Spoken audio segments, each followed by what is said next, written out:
We are live and direct once again, live on the spot. Oh, what's wrong? My noise over here now. There you make sure it's plugged in. But yeah, we got brother Patrick, brother Patrick Dallas in the house with us tonight, man. Texarkana, living out there in Maryland. Brother Patrick, how you doing tonight, brother?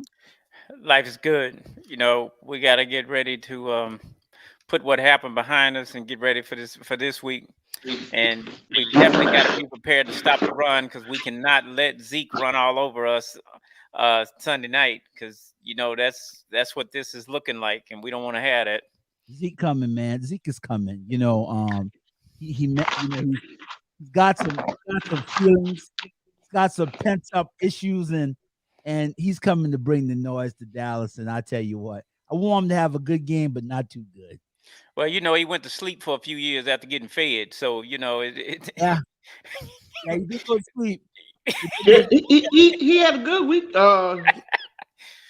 Last week, he did pretty good. He had 80 yards on 16 carries. You know, the thing that I'm watching with him right now is he's coming in for 2 or 3 plays and going out. He's not he's having to do a shared responsibility up there with New England, and which is fine with me. Keep him off the field, but we know we have to figure out what went wrong in the defense up the middle for that part, so that we can fix that for this week. But on offense, I keep telling people, you know, you got a 53-man roster for a reason. You didn't put people on the roster to sit on the pine. Okay, that's not what you're paying them for. So when we have to do next man up, we need the next man to step up. We had about 3 offensive linemen out, you know, with Tyron Smith being out and with Zach Martin being out and a couple others. It's no excuses why we left floodgate open this year. But for some reason, Jerry Jones does not draft offensive linemen early in the draft, and for 3 or 4 years he'll let it go by, and then he'll finally do it. But you got to mix the offense and defense up when you're drafting, and right now it's showing that our aging offense needs some youth for players on it and some steady plays. But what we got to get back, I wish we could go back to the days of Jay Novacek and some of those type of things, where we had a true fullback or tight end staying inside to help block while we allow those receivers, put them on the outside and let them run the streak instead of bunching them on one side of the field and not making that safety work down the middle. So I just don't get that, but that's kind of where we are with this softer, gentling coaching staff we got. Yeah. That's why I hated that they had got rid of Zeke. He's a banger. Like I said last week, we don't have a big back. No, we have little back. We don't have somebody that we can put in there on 3rd down and goal line and just get the ball to, and let him just push him in like we had Zeke. I get what you're saying about that, but one of the problems I've got with the offensive line right now is, can we do play action pass on 1st down? Please. That instead of just steady running the ball. I mean, come on. Please let Zach run the ball. That's what I'm saying. I don't have a problem with Zach running the ball. We ought to take. Not Zach. Let him run the ball. Some on the goal line too. Take the handball, go around, let him run. Take the model from Philly, put those 2 big tight ends behind him, and shove him forward across the line. I mean, come on. I mean, it ain't that hard. Nah. Okay, but beyond that, a couple play action passes to the tight ends on the outside. Dak has got to quit trying to force the ball in the middle of the field. Where there's, like last week, you got 3 red jerseys in the end zone. You hoping a white one show up. Okay. I mean, come on. Rough. You know, where a tight end out in the flat gives you a better chance. Yeah. Because I didn't understand running the ball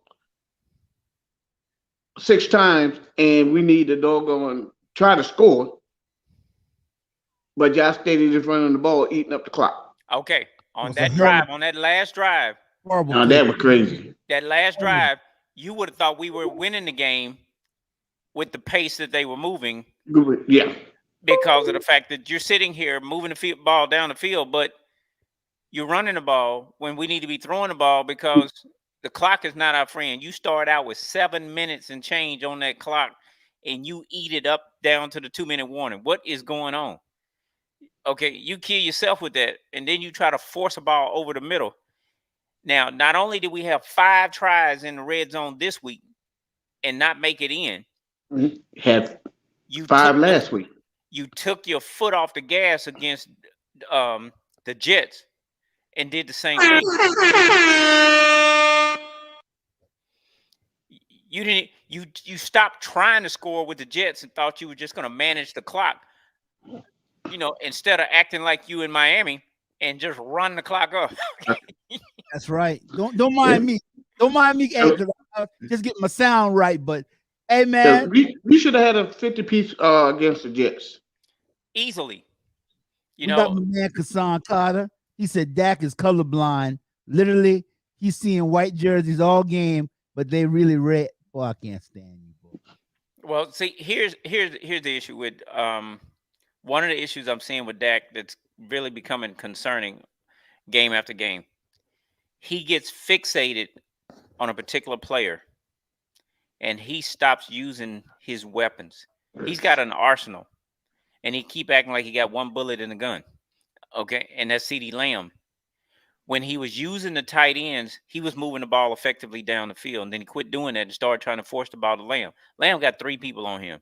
Somebody else is open.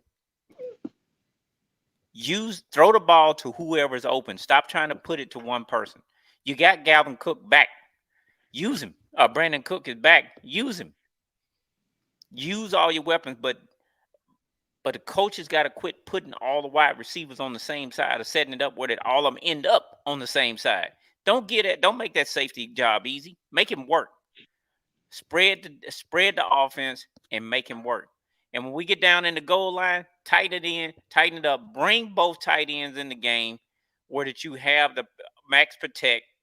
Let somebody leak out, fake like you're going to run that ball, do a action pass, and just drop it in the flat and call it a day. And you done got in the end zone. We done moved on to something else.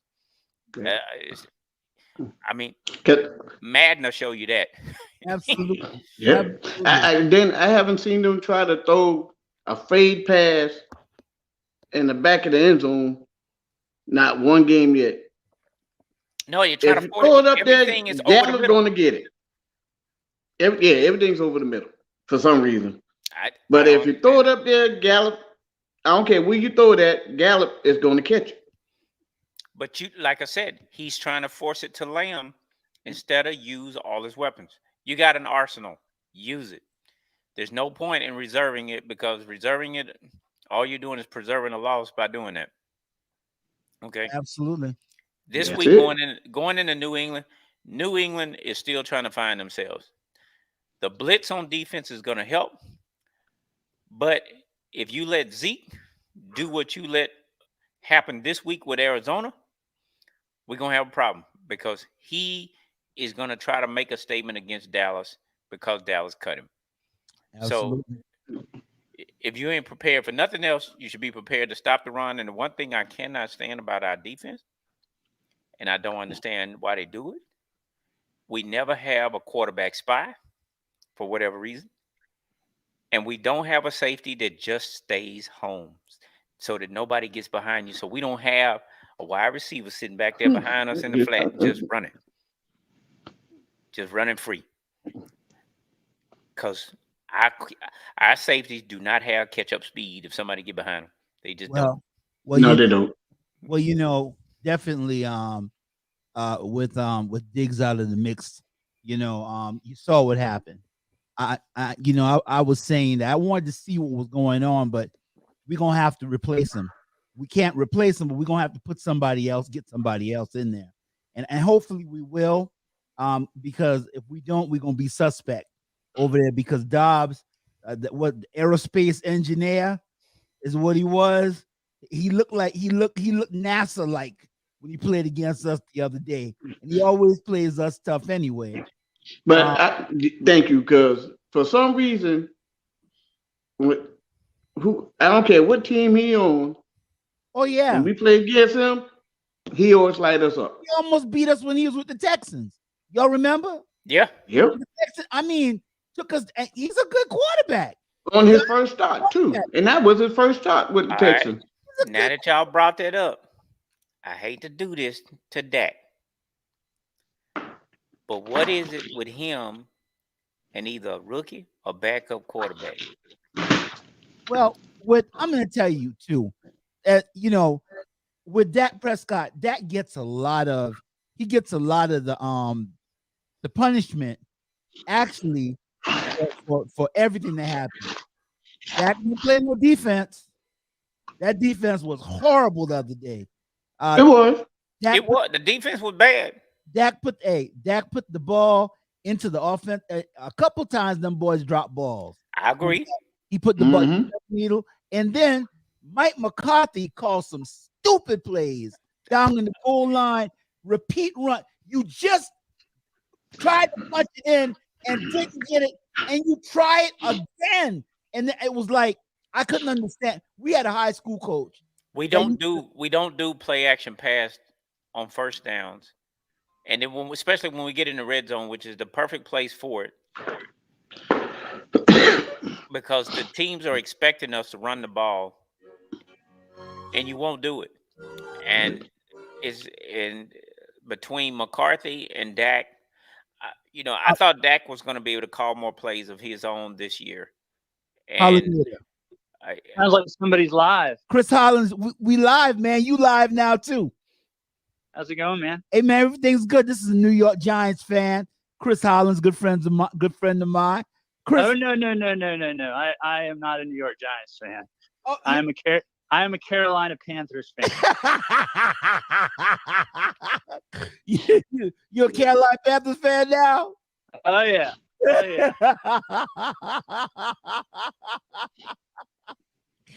Well, what do you have to say about the Panthers, man? What do you think? What's going on with the Panthers? Man, I haven't even had time to watch a single football game. I just watched a little bit of Tampa Bay. Was it Tampa Bay and in the Eagles? Yeah, and I only saw like maybe 10 minutes of it. Yeah. So, yeah, man, busy. But I'll let you get back to the show. I just want to give me a call when you have a chance to catch up. All right, Chris. Hey, man. Thanks for calling in, man.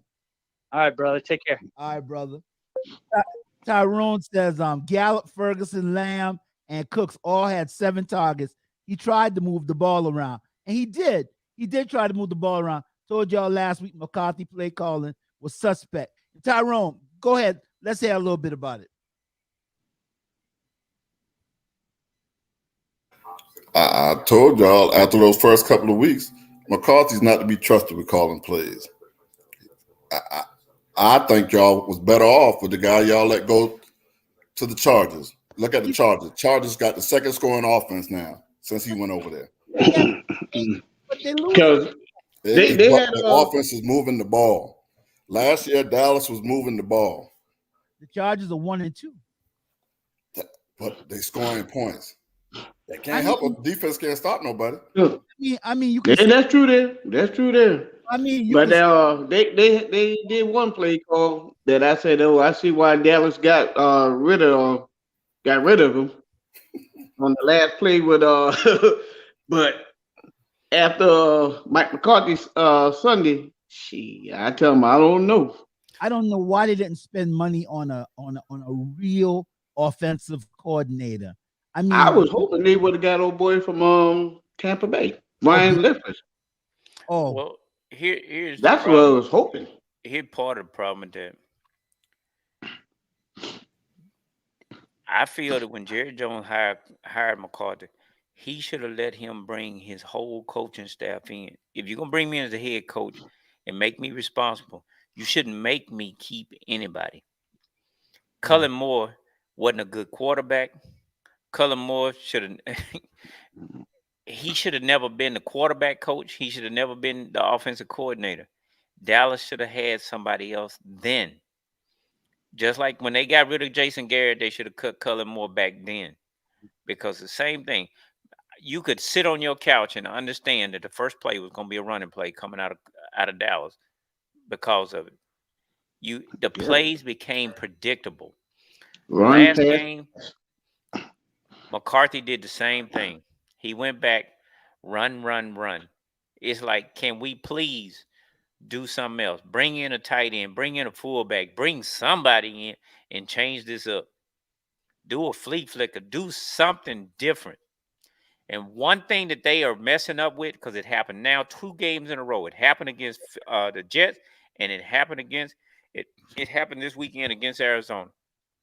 Special teams have got to be prepared for the fake kickoff, for the fake kick, for the fake punt. It's done happened to us 2 games in a row now. You can't turn your back on the ball. Make sure the punter has kicked the ball before you turn around to run. Because that cost us. And these penalties are adding up on defense. We had what, 14? We gave them, what was it? We gave them 100 yards in offense. The worst one was that 4th down, that offsides, which moved the chains after they should have been off the field. We've got to get off the field on defense. We cannot keep doing that. And Belichick is an offensive genius when it comes to moving the ball, but he has a rookie quarterback that if it gets under pressure, Jones is going to throw that ball and the defense is going to pick him off. And that's what we need this weekend. Well, he threw that ball against us last year when we played him. And he threw it well. He threw it well against us last year when we played against them, and now we got Zeke, and Zeke can catch the ball too. And we're missing. Let me tell you something. Trevin Diggs is missing so bad. Diggs was missing so bad because I've watched the first 2 quarterbacks we played.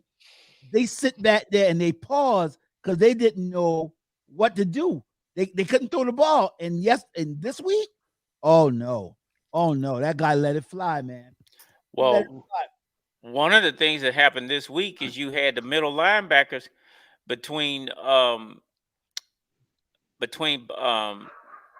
couple of them. They were arguing with each other about who was supposed to be where on the field. Yeah. And, the play is developing and you sitting there trying to figure out, hey, where am I supposed to be at? Who's supposed to be here? Who's supposed to be there? And it's like they took Arizona for granted, and period. They took Arizona for granted, and they shouldn't have. And it's like I said, they should practice to their caliber of play, not to who they projected to play. And they'll come out better every week. But when you try to play down to your opponent versus play up to your ability, you're going to have a problem. We're gonna go ahead and get our promo kicked off. Hey man, I love how the show started. We got our brother Patrick Dallas with us. Hey man, we gonna knight him. He need to be here every week. That's right. He got a standing invitation. Come every week for real. Absolutely. We got some other brothers gonna come. We always glad to have our resident 49er Ty down there. Ty's famous saying is that whenever he sees a shark attack, he said, stay out of them things, area operations. Absolutely. And so, yeah, I'm the only non-military man here tonight because I believe there's a full military cast out here. And I'd like to tell these brothers, thank you for serving our country. We're going to go ahead and get started. Well, we've already started. Great conversation so far. But we're going to go ahead and do our promo for the week.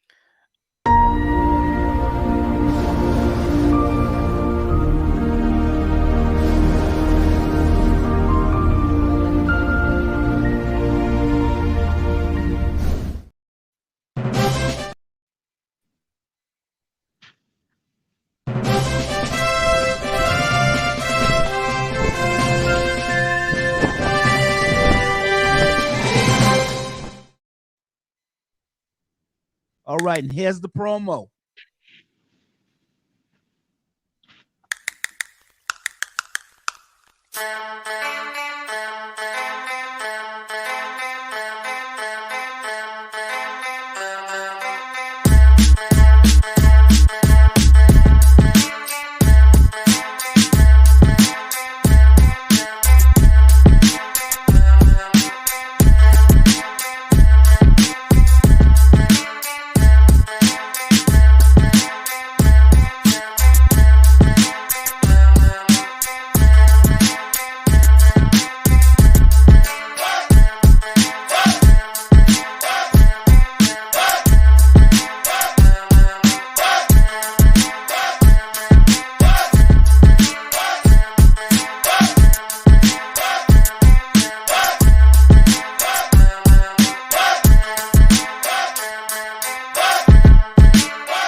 DMX.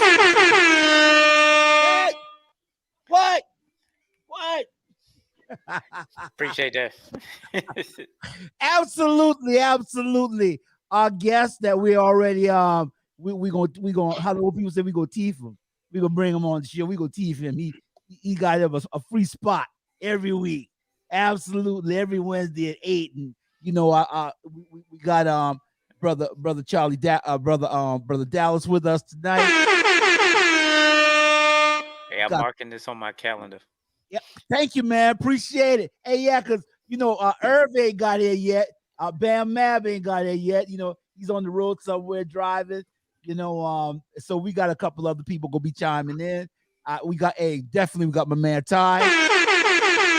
Ty join us, man. Keep the show floating. And Tyrone said, "Boo." Tyrone, listen, I'm gonna tell you.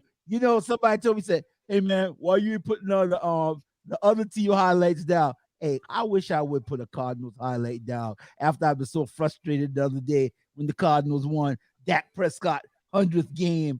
And I said, I was sitting there looking at TV. I was like, and I mean, we were in the game till the end. We were in the game. McCarthy, I said, he ran the clock out. I said, is he working for the other team? He just ran the clock out on us, man. But I got a little slideshow here. We getting a little technology around the league. What people are saying, what they're saying. We're gonna check out some of the stuff that they're saying around the league. Oh, I don't want to go. Let me see. Let me go back. Let me go back. Oh, let me see here. It's not moving. Well, the technology.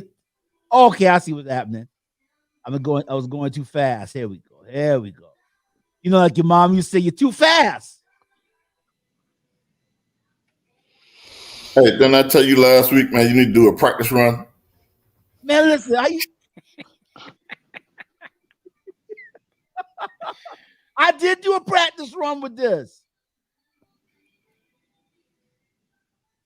Okay. That's slide 10.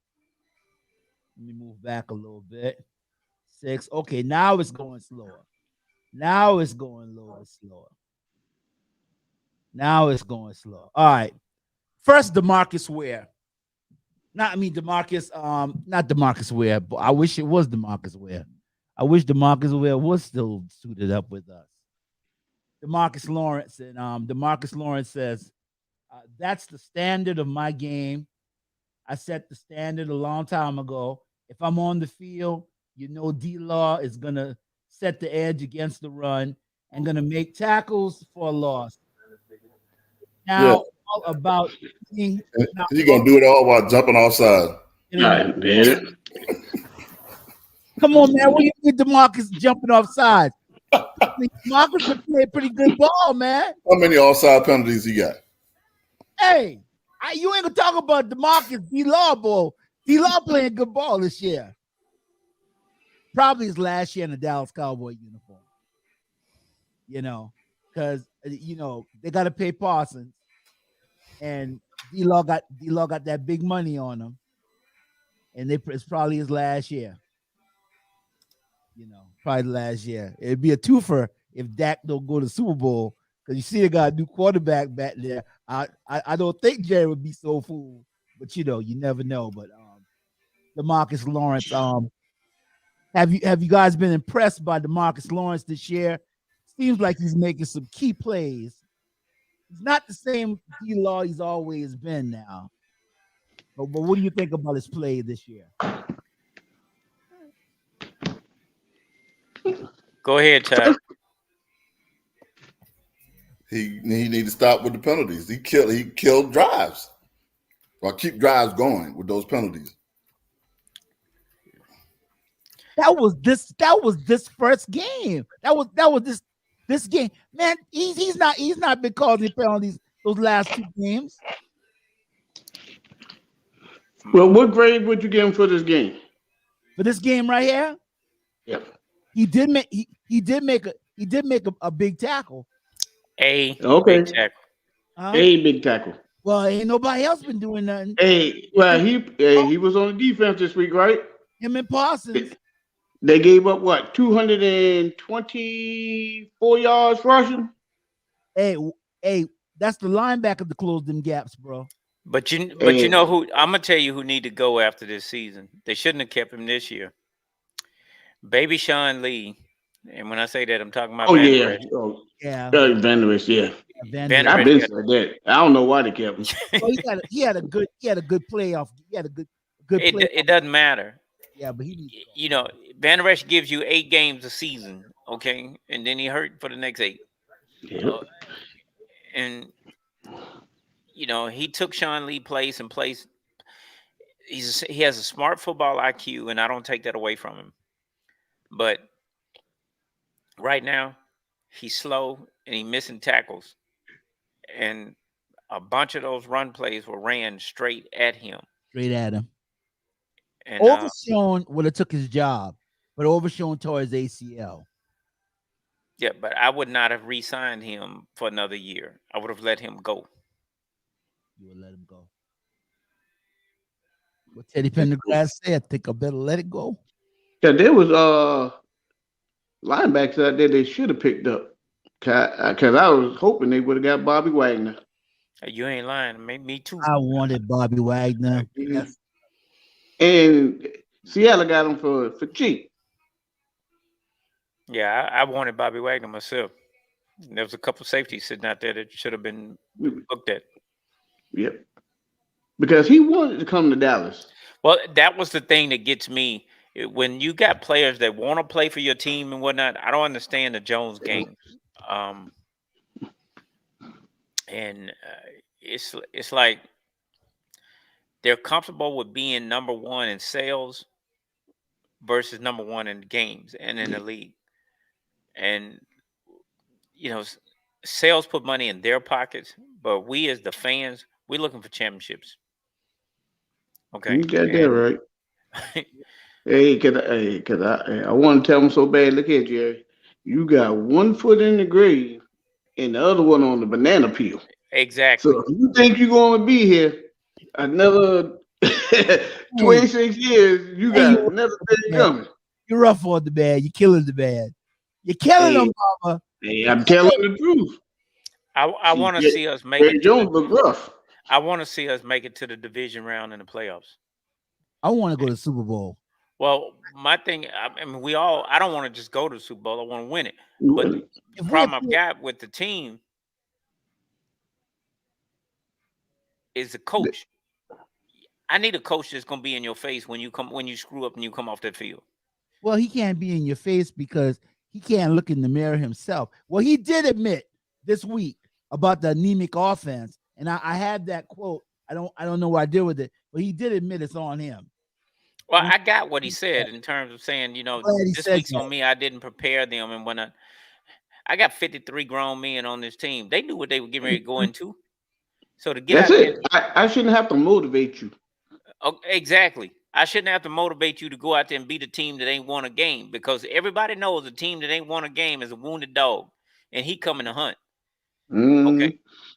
Because after that first play, I knew we was in trouble. But the Cardinals are not a bad team either now. Who?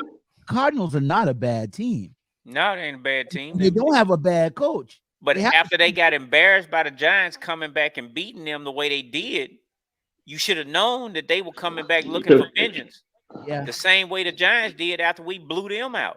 But we have to get the quarterback. We have to get Dobbs. You have to get, and that's one of the main things that we are not able to do. The quarterback is running the ball, and now you can't stop the quarterback from running the ball. And open up the playbook. Well, with what you just said, going into this game, Jones is another running quarterback. As you approach a team that has a running quarterback and the most methodical coach in the league,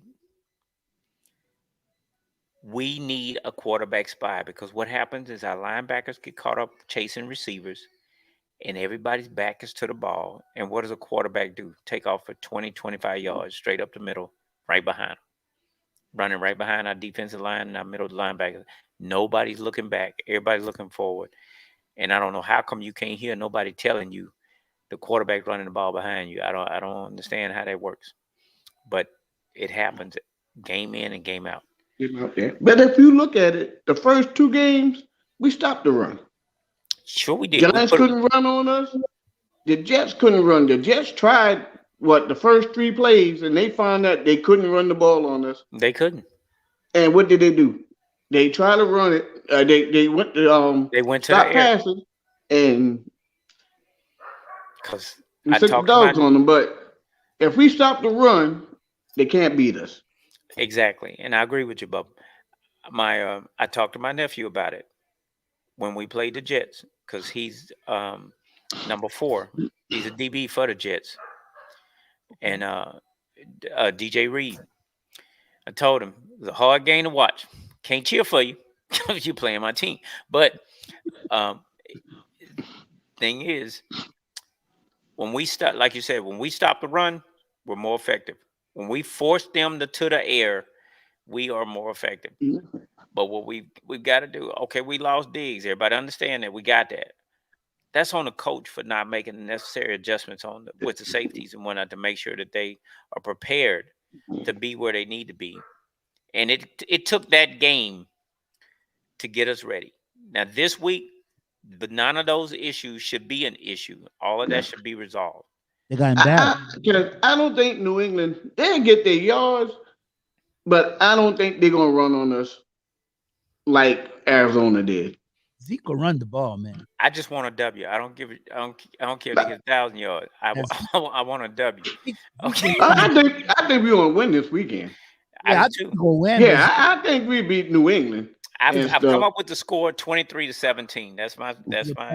Well, because Arizona did what I said that teams have to do to beat us.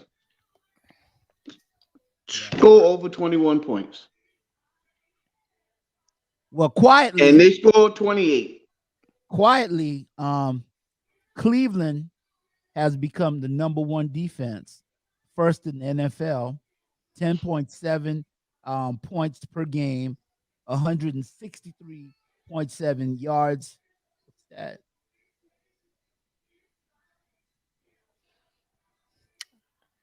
I think that's an old stat because for us, I'm still measuring us against San Francisco. This is a new stat.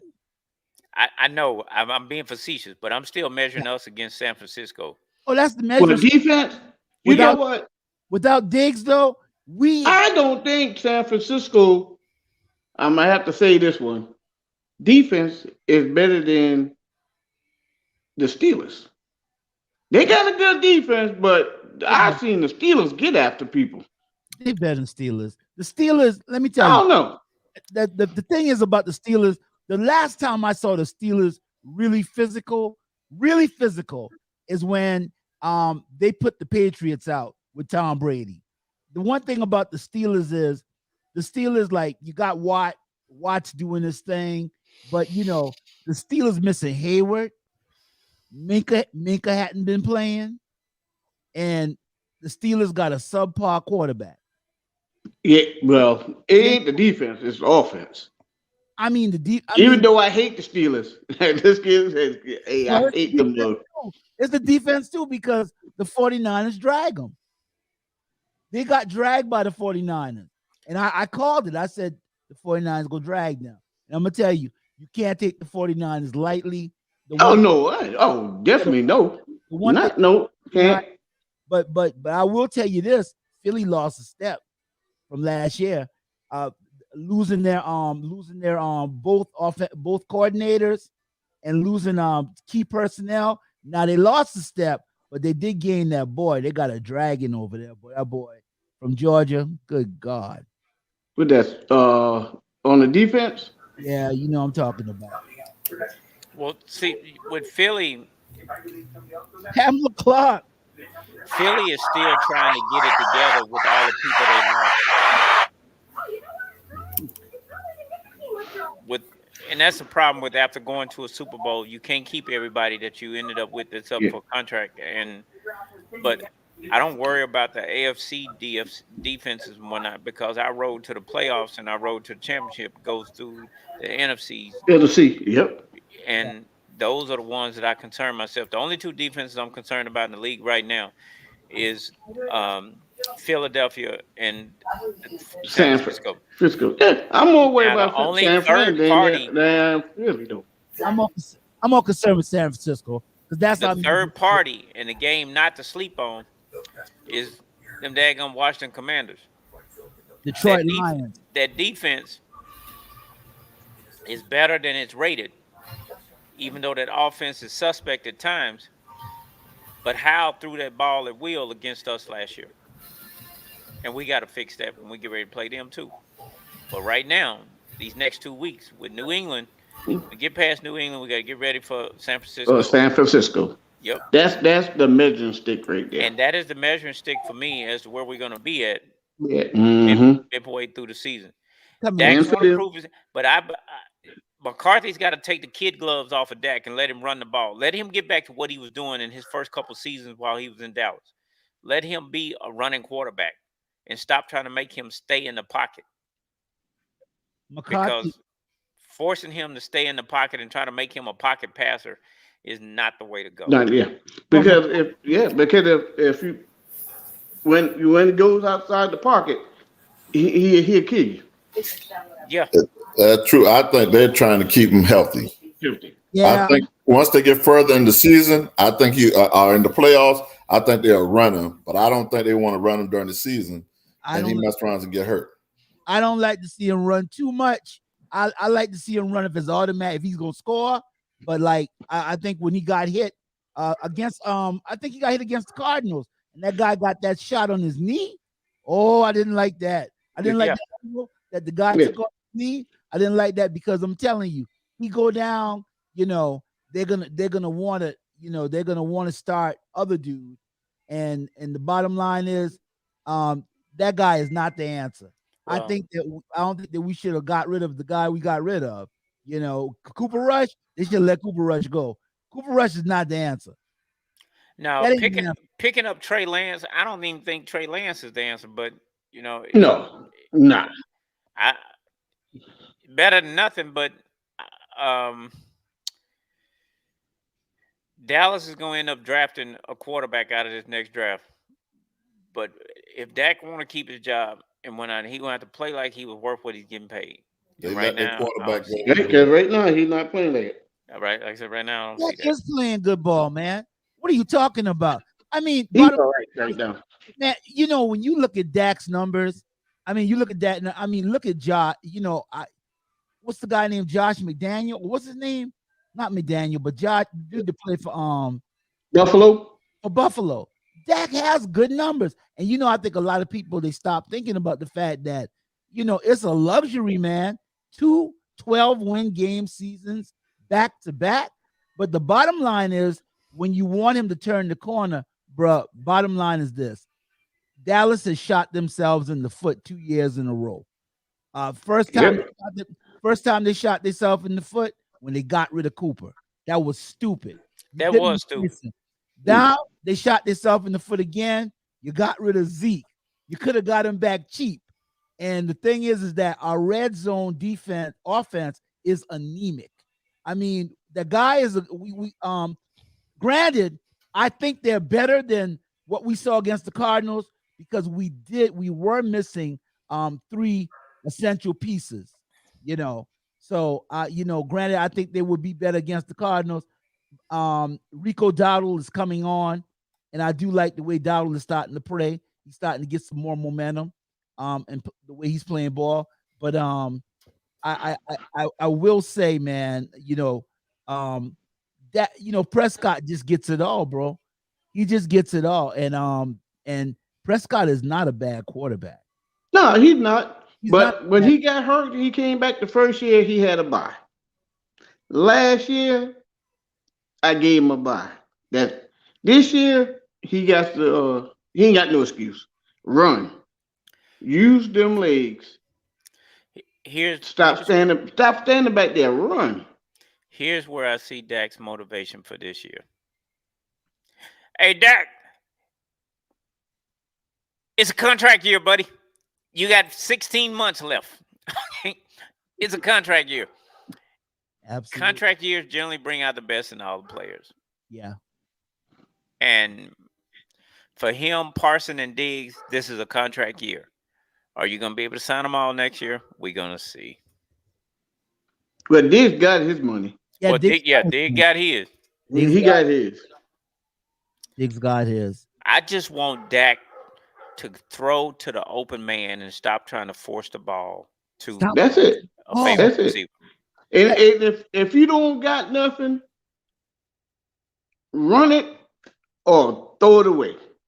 Yeah, Sunday he tried to make something. That's it. If you ain't got nothing, just run it, throw it away. And that was Tony Romo-esque. We know Tony Romo would sling that thing right between five, 6 defenders.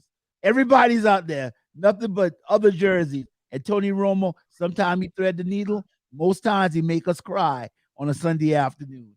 And so Dak, I think where the problem came in at is when they were upholding his interceptions and they were saying that was being aggressive. Jimmy Johnson would have said, hey, man, he would have set him on the bench because Jimmy Johnson don't believe in turning over the ball, period. And I mean, I think that's the way you need to address football is you don't have turnovers. You don't do it. And he was comfortable with throwing interceptions because he was saying, I'm still going to continue to be aggressive. It's not being aggressive. It's the fact of the matter is, if it can't get in there, man, don't try to put it there. If you got 2 defenders, 3 defenders, don't try to throw. Check your other option. And if you look at it, I think when he threw that that crazy interception, there was a dude right over there in the flat. Nobody knows. Like I said, he prefers trying to feed the ball, trying to thread the needle down the middle of the field versus going to the flat when somebody's sitting there open. The other part of that is Dak has a tendency, he doesn't look off a defender and come back to a receiver. He stays focused on who he's after, and he's honed in on that person. And I don't think he realizes he's not looking off that safety in the middle of the field. Look him off and come back to him. He's not going through the progressions. And this isn't the first season it's been there. It's just, it is what it is. I prefer them to hit somebody from the 50-yard line on a streak, but he's not going after the over-the-shoulder passes to the outside. And you've got an arsenal that can do it.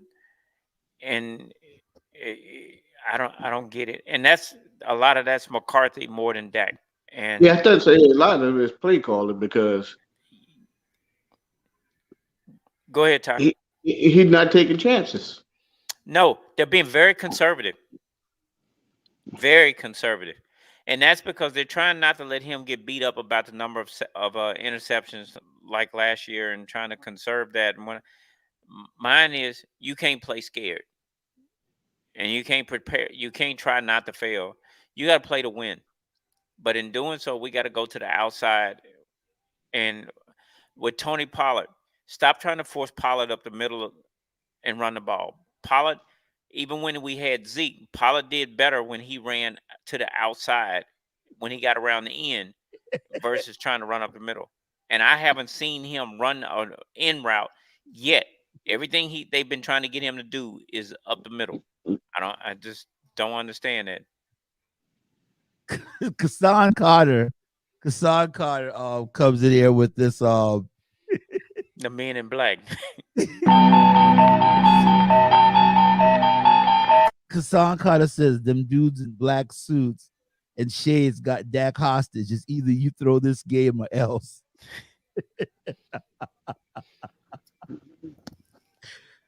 So Dan Quinn, after reviewing everything that happened, he said, I saw a lot yesterday that upset me. It was not up to it was not up to the standard we've set for ourselves. Michael Parsons says the outcome was definitely shocking. It definitely hurts. We got to take on every game like it's the Super Bowl. Marcus Lawrence says this is a lesson learned. It's still early in the season. Ain't no need to panic or nothing like that. It's actually good for us to see what it's like being on top of the world in week 3. Ain't going to get us nowhere.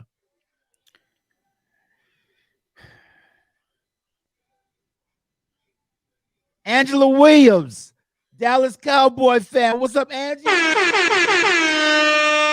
Angie says, hi, y'all. Penalties hurt us on Sunday. Also, offense definitely needs to do better in the red zone.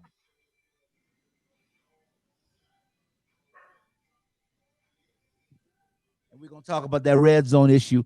What do you guys think about that defense? What I just read? The defense understands the mistakes were made, and they got to correct what they got to correct. I feel better about Dan Quinn, and he's going to get the defense on track. I don't even doubt that for a second. The offense, it's a little different. Who all are we going to get back this week? I'm not sure. But one thing that I have known for a number of years, and me and my brother talk about it, is when Tyron Smith is out, the left side of that offense, the floodgates are open, and Dak's blind side is not protected. Man, Toga was getting he needs to go. This needs to be his last year, though. Well, because he's not reliable. Well, like I said, him just like Van Der Esch, if all I get is 8 games out of 17, bro, it's time to go. Okay. Yep. Yeah, he needs to go. And I need to draft offense, and we're not doing that. And Dallas is not even going after good talent that's available as free agency because they don't want to pay nobody. There was some good offensive linemen out there. It was. Yeah. It really was, but you don't want to pay nobody. You're relying on the draft and picking up the undrafted or whatever and hoping it work out. Mm-hmm. Dak Prescott. When you rate there, you one player on the offense, and I ain't gonna say maybe one player on the defense from going to where you want to go. But he say he don't want to pay no money. And I didn't have a problem in that game when they went for it on 4th down. It was the play calling. It was the play that was called. It was right to go for it on 4th down, but the play you chose to go for was the wrong play.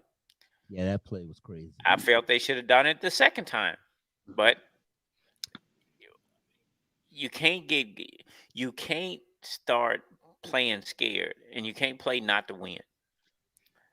And it's just, we have got to speed in the 4th, trailing like what they were trailing. They got to speed up the game and go to the air, and they didn't do that. They just, we were all in shock about, okay, guys, you ain't winning while you milking the clock, moving the ball down the field. So what are you doing? And that was all on McCarthy.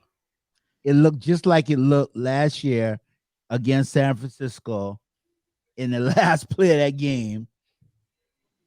And it's like, it looked the year before against San Francisco when Dak was trying to move the ball down the field. It's crazy because it's like, why do you, and I think I heard a commentator say it, why are you throwing under the 10 the 10-yard marker? Why are you throwing under the 1st down marker? It's the same thing me and my brother talk about is why are you throwing the ball short of the stick? Why are you throwing short? For what? And this really makes me crazy. Why are you handing the ball off after you just get stuffed? You just got stuffed. You didn't try to run a different play. You tried to run the same play. I mean, like Lombardi, Smash Mouth. We don't have that kind of a offensive line. We didn't have that kind of an offensive line in there the other day. You know, it's not that Jimmy Johnson offensive line. It's not those hogs. You know, smash. That's not what it is. You know, and you know we got the patchwork offensive line, and so we and you can't run smash mouth like that. And I was like, I just watched them, man. It was like it makes it easy for these guys. Now, this week, we got Emmett that's coming that knows our play. They said they have to change up the play calls because Emmett knows the hand signals. Also, you know they got the quarterback that we had. You know he's what's the guy name that we let go? They had the Talking about Will Greer. Greer. Greer is a Patriot also. Okay. So they were talking about changing up some plays this week. Before I hope they change them up this week. Yeah, before having to face them, you know, because if they don't, Greer be on that sideline. and you know, well, if they don't, Belichick is going to be in your backfield. Belichick, his Belichick takes away something from you. You know, that's what he does. He takes away one of your offensive weapons, which I think you'll probably try to go against and try to take away CD, which I don't think he'll be able to take away CD because I don't think they have personnel to take away CD. Well, they can't defend CD, Brandon Cook, and Michael Gallup. You can't do all three of them at the same. They're not built for that. But my problem with Dak, when you look around the league, ask yourself, is he a quarterback that in a 2-minute drill you're afraid of? Not right now. Probably not this year. Like I said, not right now. And say he won't get there, but he's not that person right now. And that's a problem I have with him because I'm not concerned with him putting a team on his back and taking over a game. And that's where I need him to be at to help Dallas be successful this year to get where we're trying to go. In order for us to get there, he's going to have to wield a win in some games. And I'm just not seeing that out of him right now.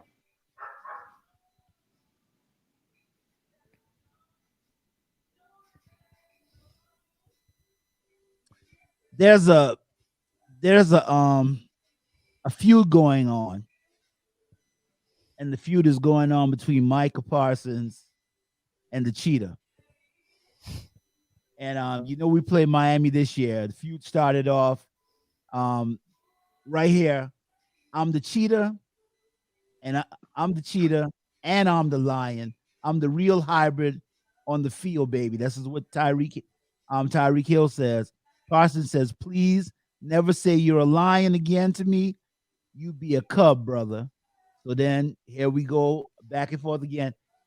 And Parsons says, if you come over my way, I'm sending you to the tent. And Tyreek Hill says, you better watch your back because I'm going to blindside you.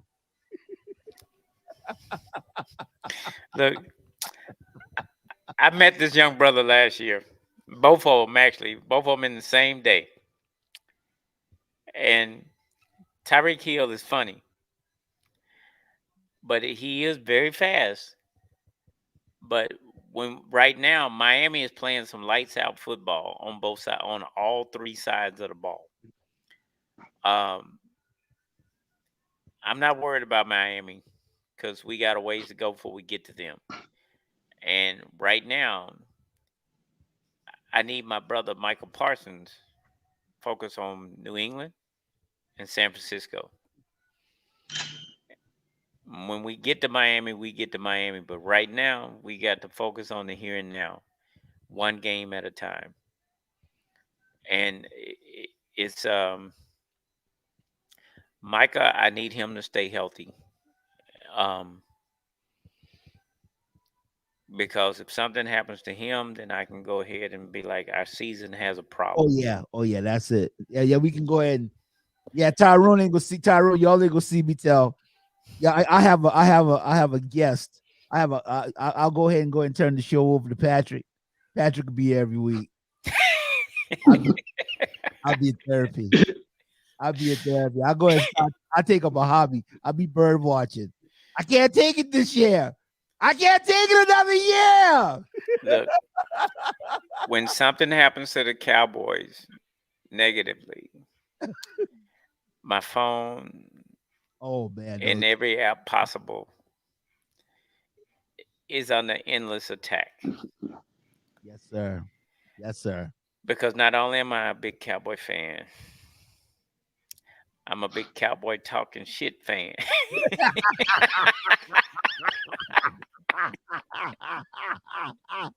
My man.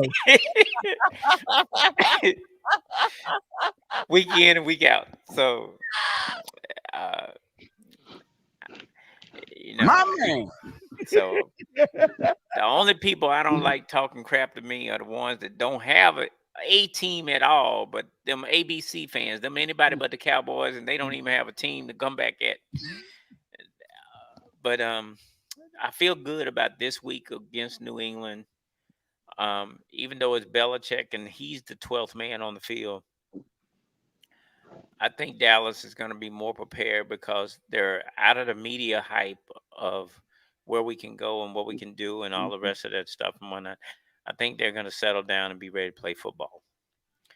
Even if we still have some people out on offense, they're going to understand the fact that we have got to play football.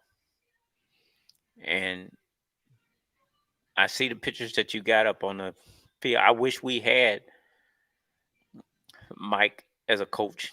Oh, that man. Mike. I'd love to have Mike Tomlin. Yeah.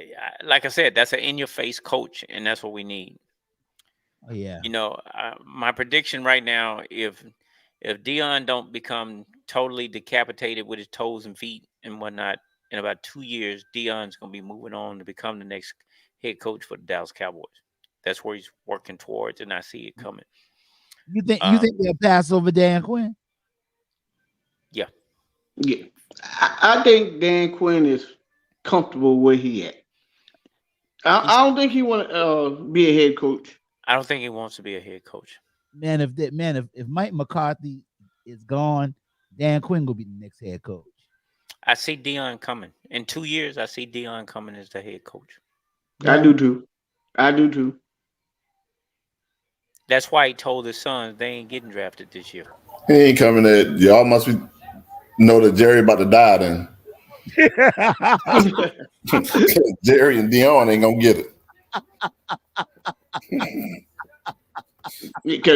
Y'all having a funeral already. Look, let me explain something. Let me explain why. Dion's gonna go ahead and get that national championship out of. He ain't even gonna get the national championship out of Colorado, but he's gonna turn the Colorado program clean around. He's coming to Dallas.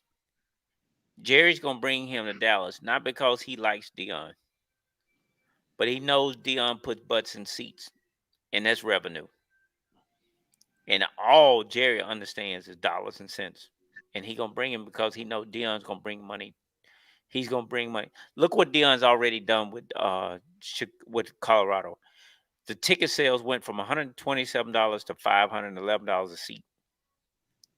Okay, I don't care who you are. Those dollars make sense. Okay. But Dallas got good revenue, man. Oh, they got good revenue. Yeah. But if Jerry see a chance to make more revenue, he going after it. That's one thing about you Dallas fans. Y'all gonna spend y'all money on that damn star. It don't matter who they're. They gonna spend money on it. But if y'all ain't gonna spend money on Bang Bang. Don't start. She ain't here tonight. Look, I'm gonna go at Kassan Carter. I'm gonna say this to you in your comment. I'm just gonna say it like this. Dallas ain't got a tank of season to get a top 10 pick. They just gonna have to buy their way down to get a top 10 pick.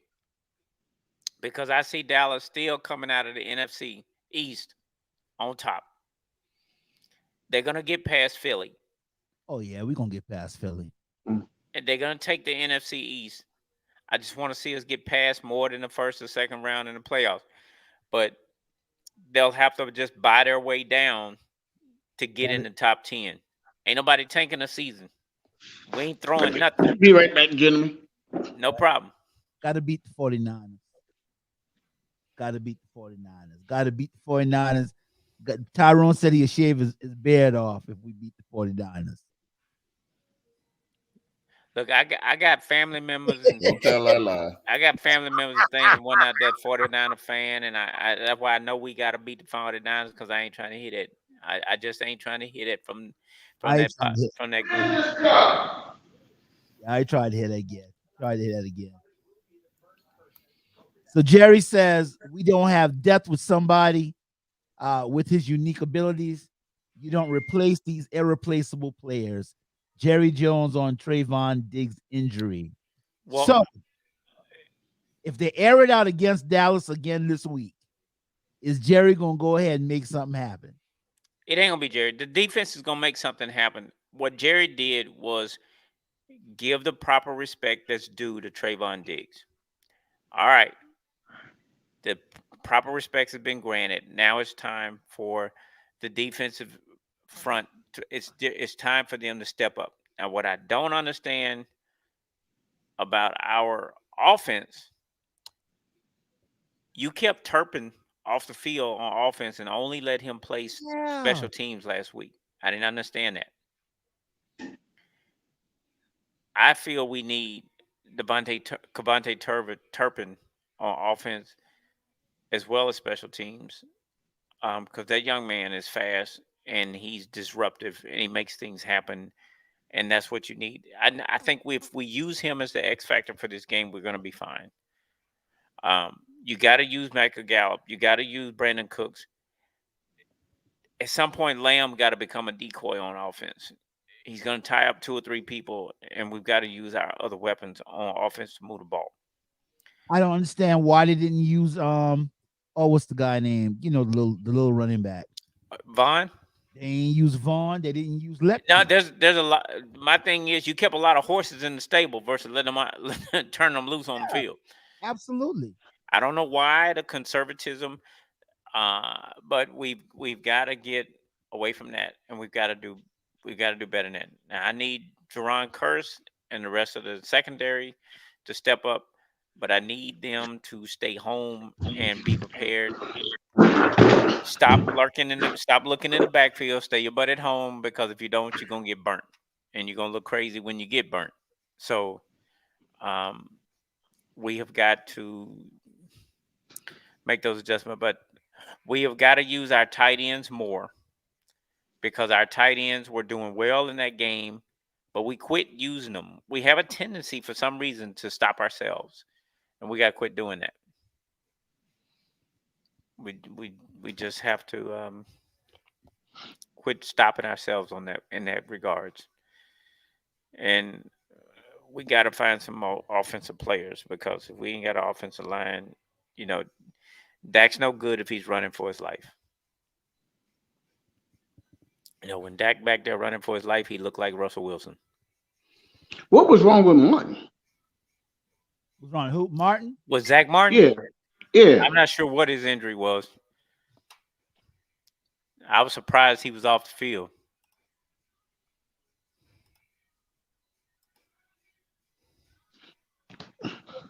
They supposed to be back this week? He had an ankle injury in week 2 against the Jets.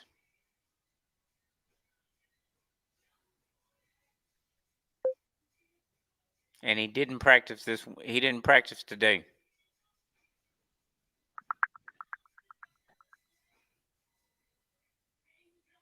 So that's why he's out. He's out with an ankle injury.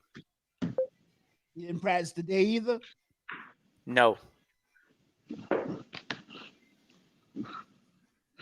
Because I was trying to figure out why Tyrone Smith, he had on pads and you hurt, but you dressed to play. He's just looking the part. Man.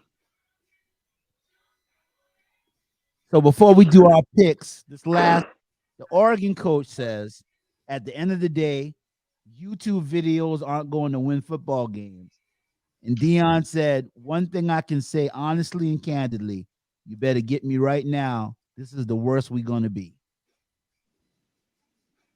Warren Sapp is going to be coming next year to his coaching staff. I don't know who else he's going to bring to the coaching staff next year. Next year, a lot of other people go jump in that portal. But I believe that I see all the makings of a monster down there in Colorado.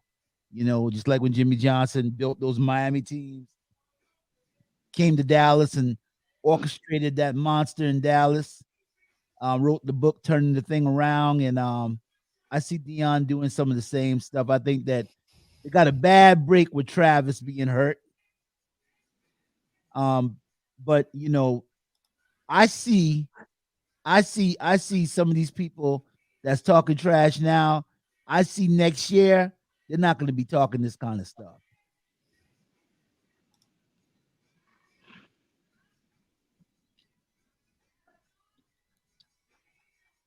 What say you, gentlemen? Well, you know, the trash truck run every Tuesday and Friday.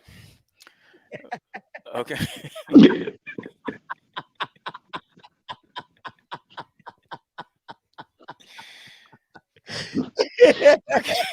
I'm just saying. Okay.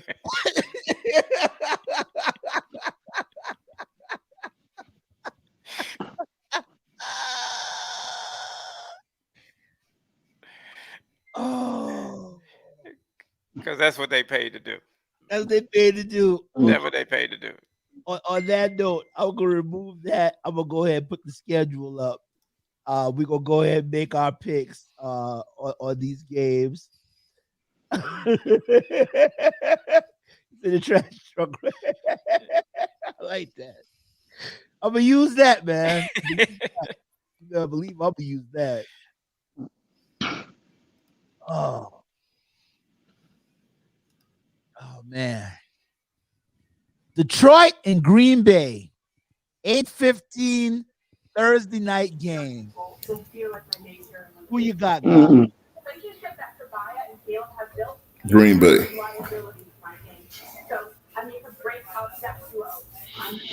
I'm going with Detroit. I'm going to Green Bay going to have to score over 21 points.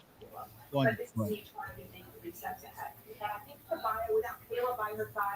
I'm going to try for that defense.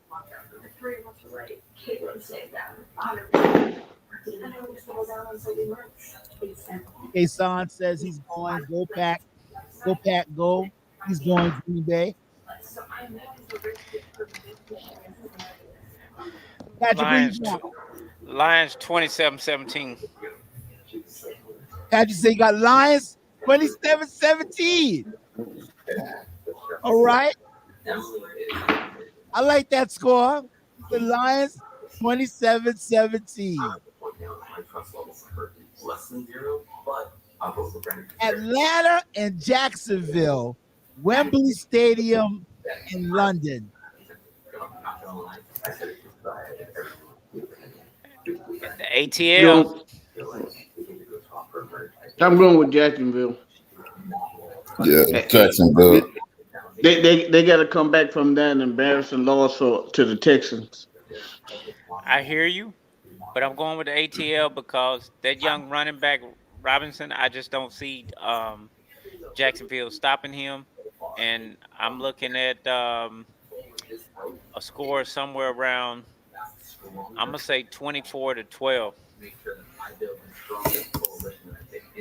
All right, Bob, is that your? You think? So what now? Is that your TV?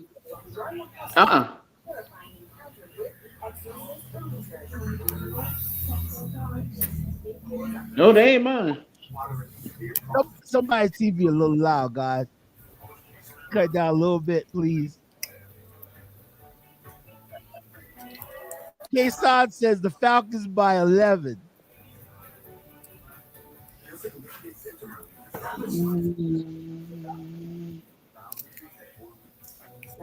Oh, what I did? Well, I did that, man. I didn't mean to do that.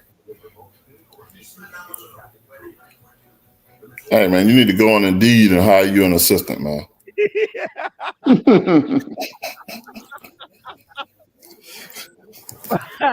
Miami and Buffalo. That's going to be a good one. Shit, I'm going with Buffalo. I'm going that's Buffalo. That's it. That's what I'm going with. And you know I'm with Buffalo. I want them to beat Hardy. I want Hardy to lose this week. Miami by 20. What? You say Miami by 20? By 20. I don't think so. Okay. All right. We'll watch that. I'm going Buffalo. I'm definitely going Buffalo. 42-21. Buffalo gonna beat Miami's gonna beat Buffalo 42-21. I think the Bill. Kesad said the Bills gonna cool the fence down. I agree. Buffalo gonna get in there. Buffalo gonna get in there and sack Tua. They gonna sack Tua. They might sack him, but they ain't gonna bag them receivers. Hey, Buffalo probably got the best cornerback tandem in the league. I feel you. All right. So I can watch that because the main event don't come on till 4:25. So I might watch that. Denver and Chicago, the no-win bowl. Denver. What are you going? Going with Denver. Hey, gonna be a draw. That's what I was. That's what I wrote on my piece of paper. The first tie in overtime in the season. Yeah, I think Russell Wilson a little better than what the Bears got. Kesai said tied 10-10. Hey man, you know the Bears quarterback is not bad. They're trying to make him a pocket passer. See, this is the problem we have with the NFL. What's the point in drafting running quarterbacks and trying to make them pocket passers? If you want a pocket passer, draft you a pocket passer. Correct. If you got a mobile quarterback, then if you're drafting a mobile quarterback, then adopt your offense to that mobile quarterback so that you can get the best out of him. Okay, that's when you get him hurt. Yep. And Fields is not a pocket passer. You need to let that young man do what he does, but you need an offense that can support. He needs to be running the option, and he'd be and Chicago would be a better team. Absolutely. Yeah. Absolutely. Baltimore and that number one Cleveland defense. Baltimore. Cleveland. I'm only saying Baltimore because Watson's still trying to put it together, and he ain't there yet. Cleveland by 3. I might have to go because Baltimore by 10. Oh boy, ain't playing that hard yet neither. Baltimore by 10. Okay. All right. Yeah, Cleveland by 3. All right. Cincinnati and Tennessee. Cincinnati. I got Cincinnati. Cincinnati. Yeah, Cincinnati. What's wrong with Tennessee, man? Problem with Tennessee is their quarterback done ran his course, and they running back they done ran him to death. Yeah, they have, and they ain't got him no help. So he's Henry trying to make it to the secondary on his own because he ain't got no offense to help him get there, and Cincinnati defense is coming, and he's going to make an impact on the game, but Cincinnati's going to prevail. Cincinnati by 6. Man, couldn't Dallas use Henry? Couldn't we use Henry? Yes, we could. Ooh. What? I wish they had got McCarthy when he was trying to lead freaking Panthers, but that's another story. Yeah. Hell, I would have went and got Leonard Fournette. Hey, my third down and my goal line running back. Fournette's still out there, though, right? He's not. Fournette not playing with nobody, is he? Nope. Nope. Then they need to go get him for that third down back. They need that. That's right. That's a walk in the park for him. Especially if that's all you're gonna bring him in for, is that third down. That's all I needed to. That and goal line. Third and fourth down. Let's go. That's it. If he break a long one, hey, that's extra. Yep.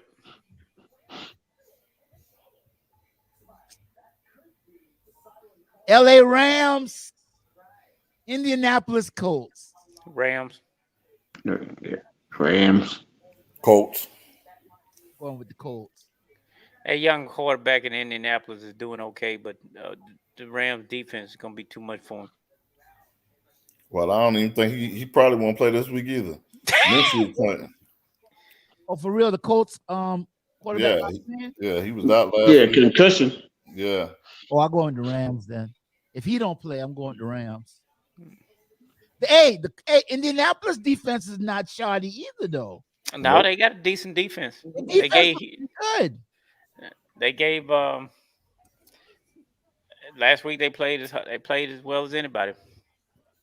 K-Son got the Colts by 3. I see that.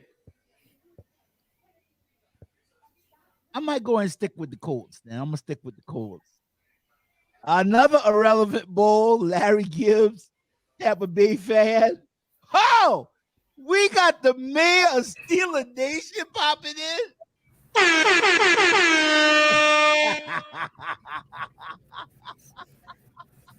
Gentlemen, I think how we doing tonight? What's happening? What's happening, bro? What's going on there, Mayor? I tell you what, Mayor Steeler Nation, meet our brother Patrick, man, from Texarkana. He lives out in Maryland now. Upstanding Dallas Cowboy fan. What's happening? Another good day, my brother. We getting down here to Tampa Bay and New Orleans, and although I don't want Tampa Bay to win, Derek Carr got knocked out of that game last week, and I don't know if he's playing this week or not.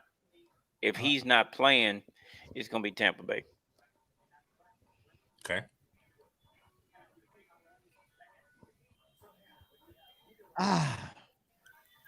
Where's my coin at? Tampa Bay. So I watched that game, that New Orleans game. I think New Orleans was up either 17-0 in the fourth quarter with like 10 minutes left. Yep. And they ended up losing it. And your field goal kicker, I think he missed like a 46, 47-yard field goal. Yeah, but once Carr went out of the game, it was a different game. Jameis Winston, who I like, who I wanted to succeed for a long time, he's never been it, in my personal opinion. That offense completely stagnated with him at the helm. Yeah, he wasn't very good.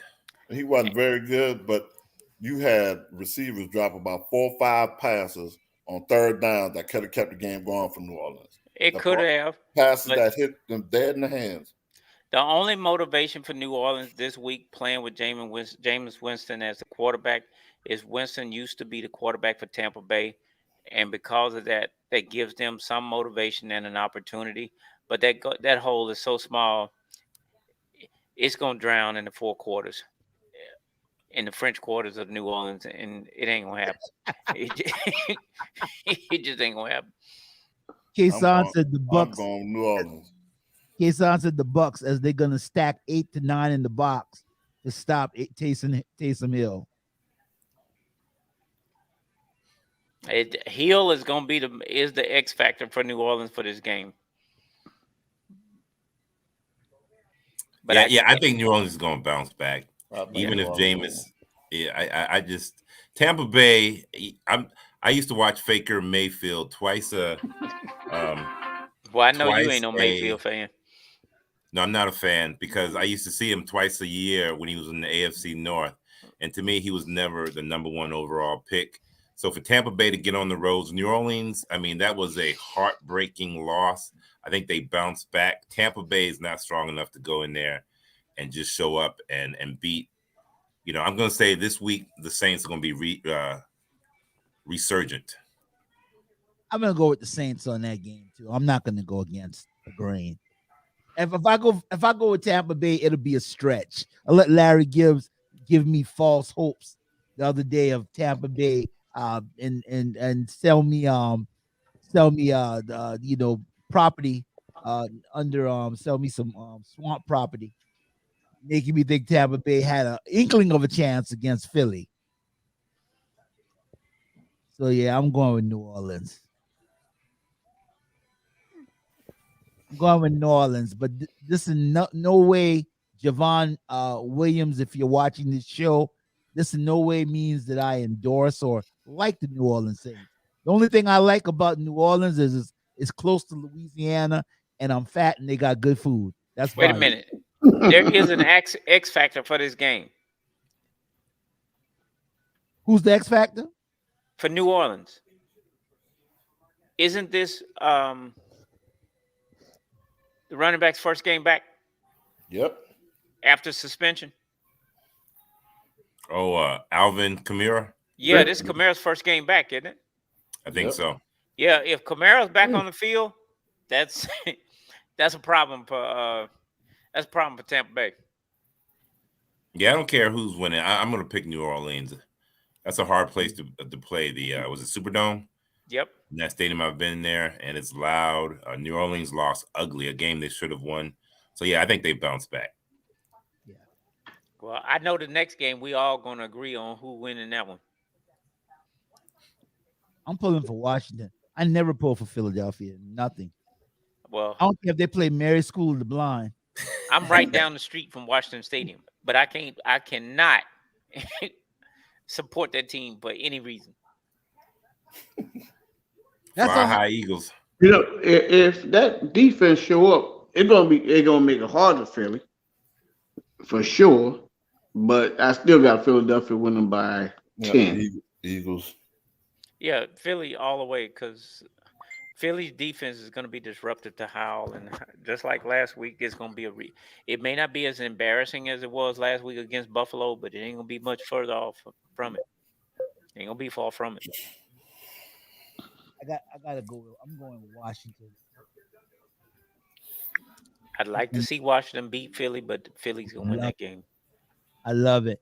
Kason says Kamara been eating too much gumbo. Hey, it was Zion these last 4 weeks. Kason says the Eagles by 13. All right. I can see that. All right. Okay. Mhm. I'm going Washington with the upset in Lincoln Financial Field. I wish it was the old Redskins with the Hogs. I think they're going to change the name after this season. Well, you know they want them to change it back. I think the Native Americans are suing them because they want them to change it back to the Redskins, because they said they honored the actual Indian, I think Chief Whitefoot or something like that. I don't want man's name. Yeah. That was what. But they're the ones that wanted them to change it. No, they wasn't. No, they weren't. It wasn't the Indians that wanted them to change it. It was some of the paleface that wanted them to change it. Yeah. Yeah, I used to live in that area, and instead of like calling it the first grade, the second grade, third grade, we would name it. They would name the levels of elementary school after the tribes. So you had like I still remember like the Wicomico, the Algonquin, Santee, the Assateague, the Iroquois, the Shawnee. So yeah, to me, the Native Americans, I don't think they would want to be called the Redskins, because to me that's kind of a derogatory name. But because we're so brainwashed to believe what we believe, we would probably buy into that. So I think it's the people who own the teams that would like to go back to. It was one of the guys. He said that the actual emblem was of one of the chiefs. That's what they wanted. The emblem to be back. So they want the emblem under another name. They want Redskins. They're suing. It's gonna if the name changes, it's gonna be under a different brand, because the name Redskins and some of the other things here in the area that are associated with it are very derogatory, like Indian Head Highway and some other things and whatnot that represent from back then when they would behead the Indians, put their heads on a stake and actually stake them along that highway. and other things and whatnot. There's a lot of Indian history in the area, so there's a lot of tug of war back and forth about that. What that name's going to turn into, I think they're going to end up with the Red Wolves or the Wolf Den or something else, or Red Wolves or something else. They're going to come away from the Indians, and they're going to definitely come away from the Commanders. But it's going to be after this season is over with that Magic Johnson and Bruce Arrington and them come up with something different. But I don't care what they come up with, as long as they keep losing. Okay.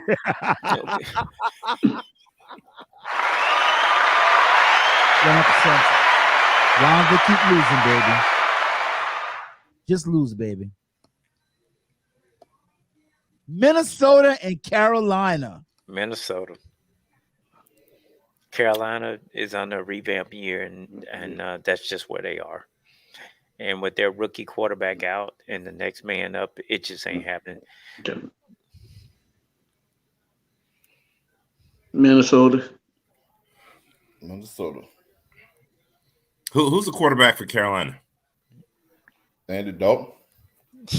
Yeah, Andy Dalton, the Red Baron, the Red Baron.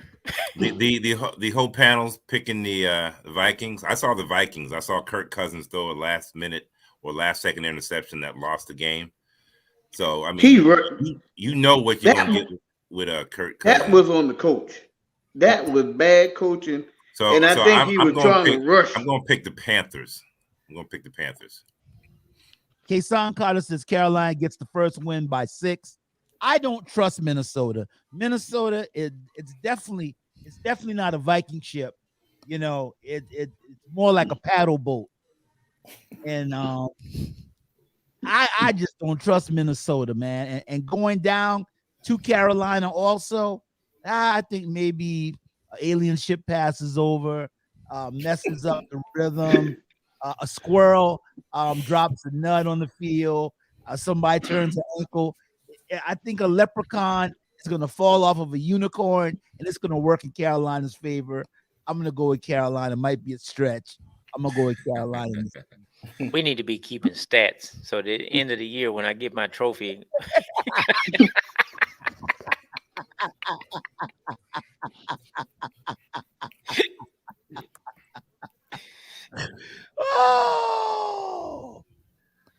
The mayor stealing nation. That dangerous Houston team that dismantled those Jaguars.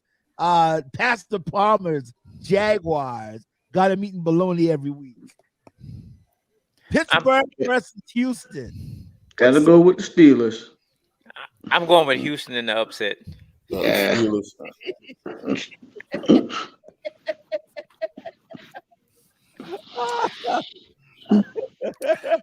I'm going to personally go down there and ensure, go coach some boys up. Rumor has it the mayor of Steel Nation will be in attendance, and so yeah, I'm gonna go personally down there, and I'm 3-0 in my last games, so I'm trying to stretch it out to 4-0. So yeah, Pittsburgh Steelers, we're gonna win. John's son's still playing over there with Houston. Say it again. John Rivers. John Rivers' son plays. Yeah, Derek Rivers. I hope he does well, being a homeboy, but not too well. X is by 3. Well, I'm gonna tell you now. It's gonna be a tough game. It's gonna be a tough game. I picked Pittsburgh with the hopes that the Texans haven't got it yet, because I was thinking that the Texans was gonna come out the gate this year because of that what that guy was doing over there, and he was making some pretty good moves, which our ex tight end took. He lost the bag and he went over there and they ain't winning either. But I don't know. I can't go against Pittsburgh in this game. Houston's in a rebuild year, but so is Pittsburgh. No, Pittsburgh's not in a rebuilding year. I have to disagree with that. What do you call what you're doing with your rookie quarterback? Okay. We don't have a rookie quarterback. We have a second-year quarterback who I think playing like a rookie. making. Did you watch the game? Yes, I Last did. game? Okay, so he played well. He had one crucial mistake that worked out for us. He had what should have been a pick six, but the guy dropped it. Yeah. Otherwise than that, he played a really good game. He played a really good game, 2 touchdowns. I forgot what his quarterback rating was, but he did well. The game shouldn't have been that close. We scored at one time 27 unanswered points. But this team is not good enough to just show up. Houston, who would have thought that Houston would have gone to Jacksonville and beaten Jacksonville in Florida? I don't think any of us would have picked that. So Pittsburgh is not a good enough team to go to Houston, even though we're going to take over the stadium. We're not a good enough team to go somewhere and just show up. But in a dogfight, we have the best defensive player in the league. We have the best safety in the league, in my personal opinion. And so you got the second best defensive tackle in the league. I'll give you that. But no, he's better than Parsons in the sense that he plays. He's equally as good against the pass rush and the runs. Same thing with Parsons. Parsons is pretty good in the run, you think? Yep. Better than TJ Watt? Yep. They both have scored on defense. They both have done their thing. But I will say that for this particular game, Watt will make a difference on defense for you guys. But your quarterback, if Houston's blitz is working, it's got issues. But we're gonna see how you do. I still say Houston by 6 on the upset. The mayor is incensed. I can look at him and tell the mayor is incensed. No, the man. Hey, we all have an opinion. He could be right. He could be right. It's gonna be close. This is why we play the game. So, yeah, we've been playing. The first game was horrendous. Second game was a little bit better. We were fortunate enough to win. The defense scored more than the offense did. Our third game was our best game of the year, and so I'm looking to build on that. These are the type of games you have to win, in my personal opinion, if your team is going to win their division. Well, right now for you guys, this third game, your defense showed up and showed out, and it helped your offense a lot. Your biggest problem right now is, like I said, if your defense show up like they did last week, you're gonna be okay. If they don't, our biggest problem, in my opinion, is the inability to efficiently run the ball when needed. So, in today's market, you never draft a first-round draft pick, a running back. Najee is a big plotting back. He doesn't hit the holes correctly, in my opinion. To me, he's not even our best back. I like Jaylen Warren, who went undrafted, by the way, and this is his second year as well. But Houston, I really don't know what to say about this team because I haven't watched them. So it's going to be interesting. You could be right. Everything you said could be right. The problem you got with Houston, for real, it's a crapshoot. You don't know who you're getting from one week to the next. They went down, got lucky in Jacksonville. They're at home this week. Do they build off of it or do they fold up? It's anybody's call, and this could be a decent win for y'all, but it's gonna be less than. It's gonna be a 1-score game. Yeah, I think so. Pittsburgh 24, Houston 17. Okay. I gotta go with Pittsburgh in this game, though. I can't take Houston over Pittsburgh in this game. And Kason says that Kason said I had Houston betting all those Jags fans at work. So Kason took all the Jags fans money last week. I would have never called that. Not based on what Houston had done thus far this season. I would have never called them over Jacksonville, but that's what, just like Lethero said, that's what why we play the game. Las Vegas versus the LA Chargers. Chargers.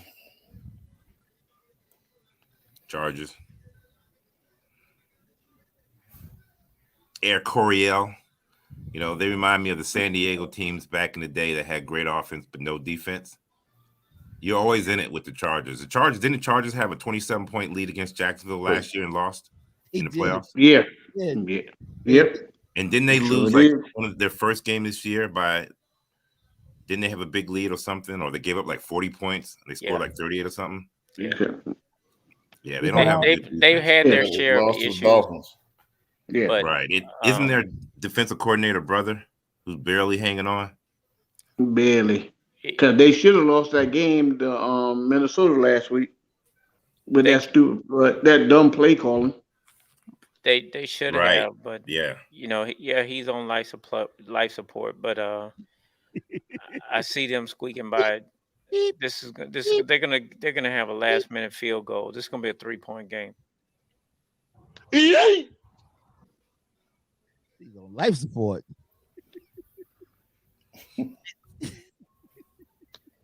Yeah, because if they would have lost, the head coach would have been gone too. He should have been gone. Kason said Chargers. He's got the Chargers. And I guess I'm going to go with the Chargers in that game too. I haven't seen one in play. Now, the main event.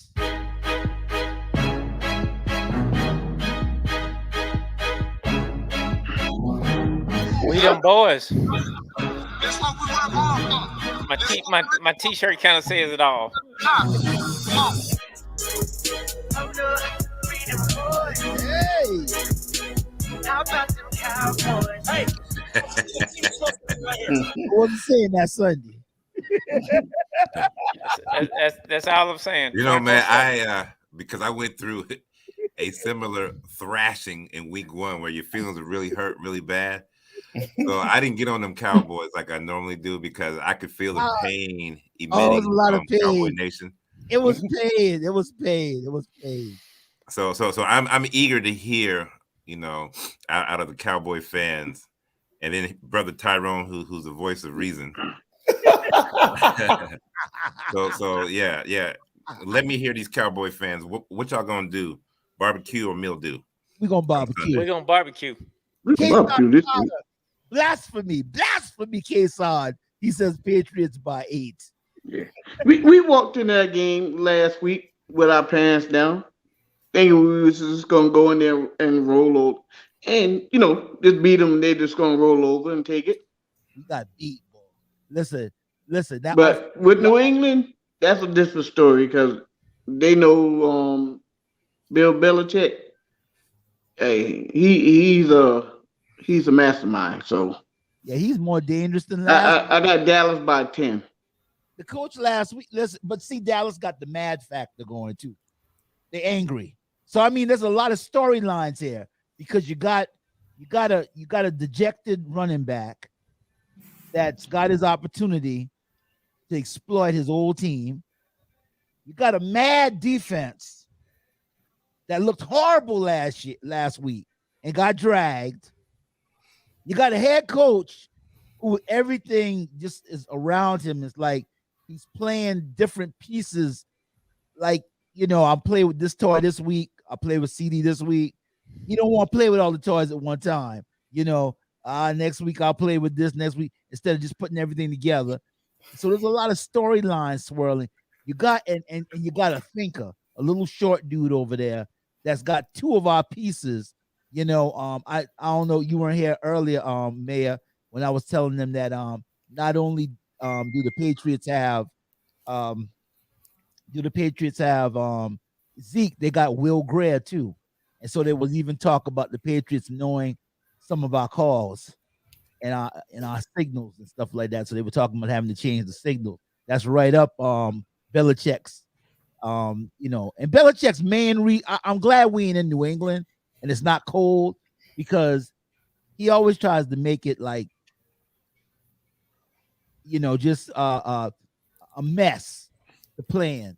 And so with Dallas, we got to watch out for him, but I think they'll bounce back this week. I really think we bounce back this week. And I guess the big thing to watch out for is we got to contain the quarterback. He can't run the ball. And we got to make sure that we lock up on Diggs' side. Well, I'm gonna tell you this: if they don't jump on New England early and they let it go down to the wire, Dallas may be in trouble. It ain't gonna go down to the wire. Okay. It's not going No, to. it ain't gonna go down to the wire. Okay. Dallas is coming in hungry. Yeah. They're gonna come in upset about what happened last week. Yeah. Embarrassed. Like I said, Zach, Pollard, not Pollard, but Pollard too. Zach, Pollard, and Parsons. This is a contract year, and they're gonna come out and play like they're looking for that contract. I see Dallas by 12, maybe even 15. A blowout would make me feel good. A blowout would make you feel good, but I don't see it as a blowout.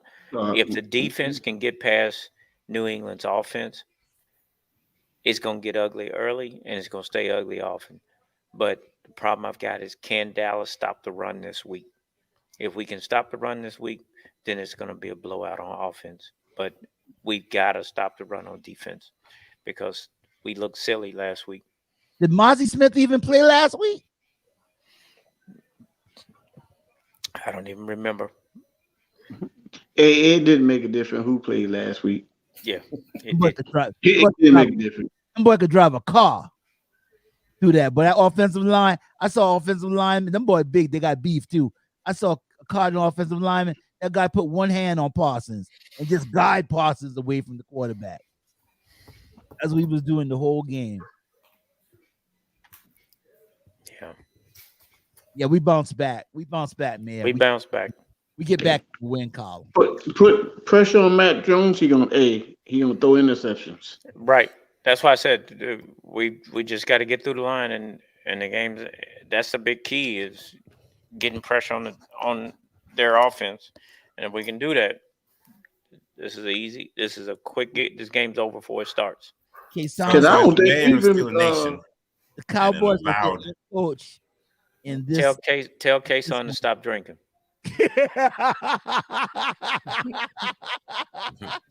as an avowed Cowboy hater. So when I'm looking at the Cowboys, the first game they look like the world champions. Second game they look like Super Bowl, contenders, and then the third game they looked horrible. So what will they? They're either like feast or famine. It seems like. So I this game's going to be close. This game is going to be close. I think Dallas will win. But if they don't, or if they struggle, it'd be kind of interesting. A lot of emotions run high with the Cowboys. And so, yeah, we'll see. You guys should win. But, if you're worrying about a contract year, or if you're, mad about last week, that means your mind's not on the game. You know what I'm saying? So, I think you got to line up who's the better team, knock them back. Just old football. You're playing at home, in the prettiest stadium in the world. Maybe you'll wear your pretty outfits, the dark blue ones, those pretty blue ones. And you'll be like, we them boys. You'll say that 3-4 times, click your shoes, and a magical W will appear. Sound like you're hating now. Sound like you're hating. Yeah, he I said that at the beginning. He was all right at first, but now he done took the salt. He done took the top off that salt shaker now. Okay. I'm sorry. Did I ruffle some feathers? I didn't mean. Hey, he had to slip that one in there. It's all good though. Hold on. Let me call Stephen A. Smith. He can say it so much better than I can. You know what I'm saying? Fellow Steeler. He's a Cowboy #1 fan. He just won't admit it. He won't admit it. He goes in his closet and put that cowboy hat on. Yeah. K-Son says the Cowboys look like the Trident Jackrabbit.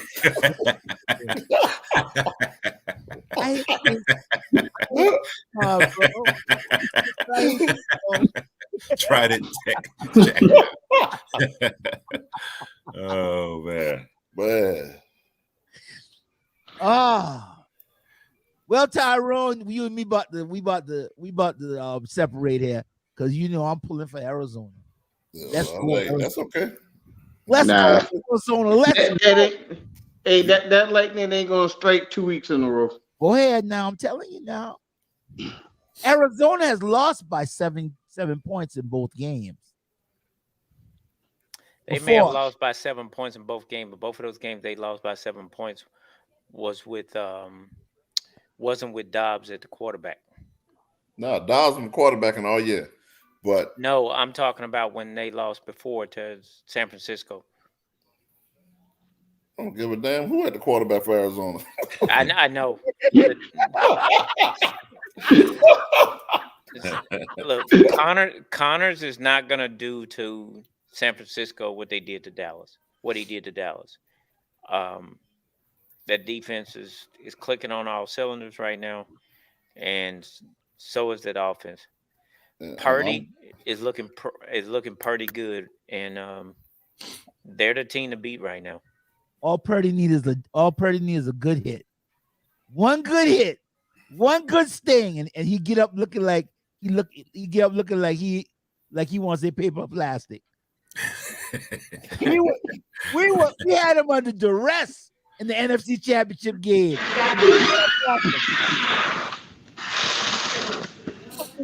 That's a horror movie. Bubba, that's your door? Bubba, we said I thought that was a sound effect, like from a horror movie, Exorcist. Me and Bubba and Michael Bryant were on the show one night, and he opened that door. And man, listen, I thought next thing I was gonna hear was welcome. Leave my door alone. Tales from the dark side. But we're gonna be talking about that door. That door is a horror movie door. Hey, Asan says Debo should get me about 40 fantasy points.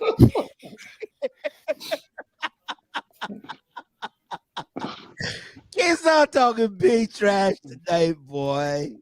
Well, he has a right to talk that because with A being out, the other wide receiver with him being out this week, and Debo being in, Debo's going to have multiple roles, and he should probably pick him up at least 25 to 30 points on fantasy this week. Yeah. But the X factor for San Francisco is McCarthy, and can Arizona stop McCarthy? I don't think so. San Francisco, the best team in the league right now. Barring injuries, could be their year as they join the sixth club. That ain't gonna happen. We ain't gonna go there.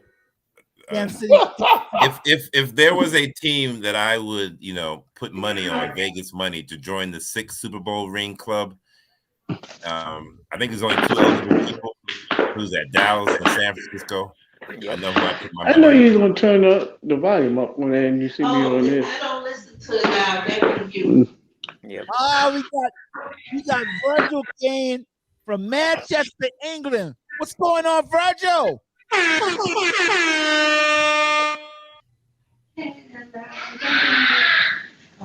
Good to have you here with us, man. We're making some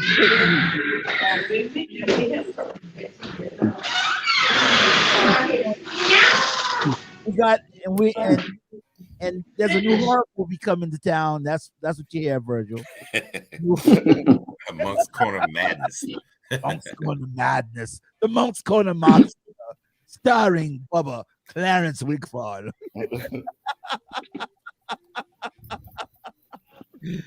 American football is like a girly game. What? Virgil come in here the last minute and say, okay, Virgil, do y'all actually own a football team? Okay, of any kind? Because from the last time I looked, has England ended up in a World Cup anywhere or any other place? Or do they just host different companies? Virgil said compared to rugby. Yeah, y'all guys be kicking each other and all kinds of rugby kind of rough now. Where do y'all stand at in the rugby competition? Hey, I'll be right back. back. All right, man. Where do you stand in the rugby competition, Virgil? Well, I'll tell you one thing, Virgil. I'm just going to say it like this. I'm going to leave it like this because this is the way you sound. The best game you got is cricket. Virgil, if it's a girly game, it's a big ugly girl. That's a big ugly girls game. Virgil, it's good to have you with us, though, man. We're here every Wednesday night, man. With everyone Papa can come. at 8 o'clock. 8 o'clock Eastern. So, man, you come back and join us, man. We're glad to have you with us tonight. Appreciate you being up at 2 a.m. Yeah, man, we appreciate that, brother. We appreciate that. Kansas City and the New York Jets. I hate to go against my nephew who's on the Jets, but I just don't see the Jets. I just don't see him stopping Kansas City. Kansas City by 21. Yeah, I can see that. Oh. Kason Carter says the Chiefs by 17. Yeah. All right. I say the Chiefs by 30. 30. 30? Man. Ty, I have to agree with you because the problem is, and everybody know it, Wilson cannot score for the Jets on offense. All the Jets are going to get is field goals if they're lucky. Yeah. Yep. Hey, what happened to that defense everybody was bragging about? It's not the defense. Well, when you stay on the field, if all the the time, offense you're gonna can't get wore score down. points, it doesn't matter. You're gonna get wore down. Hey, so Kason says Mahomes will get me 35 fantasy points. That's his average. And then Virgil King comes back and says, I tried to play it once, but they didn't have a cup big enough for me.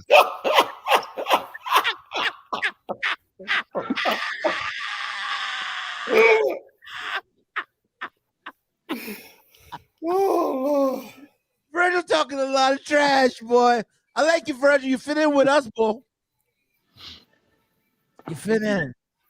You fit in, Virgil. Yeah, you fit in.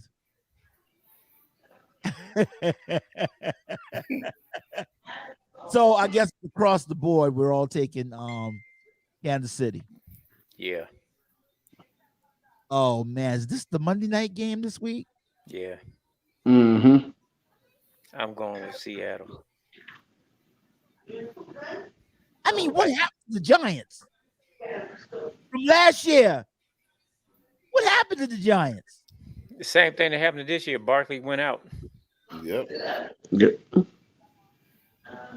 Relax a little bit. Going with Seattle. I'm going with Seattle. Yeah, I'm going with Seattle myself. I guess that's it, huh? That's a wrap. That's a wrap. That's a wrap. Hey guys, I appreciate y'all allowing me to hang out with y'all this week.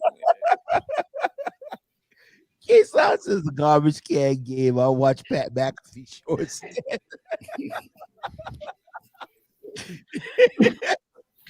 Man, listen, brother. We enjoyed you, man. Yeah, and it was a pleasure.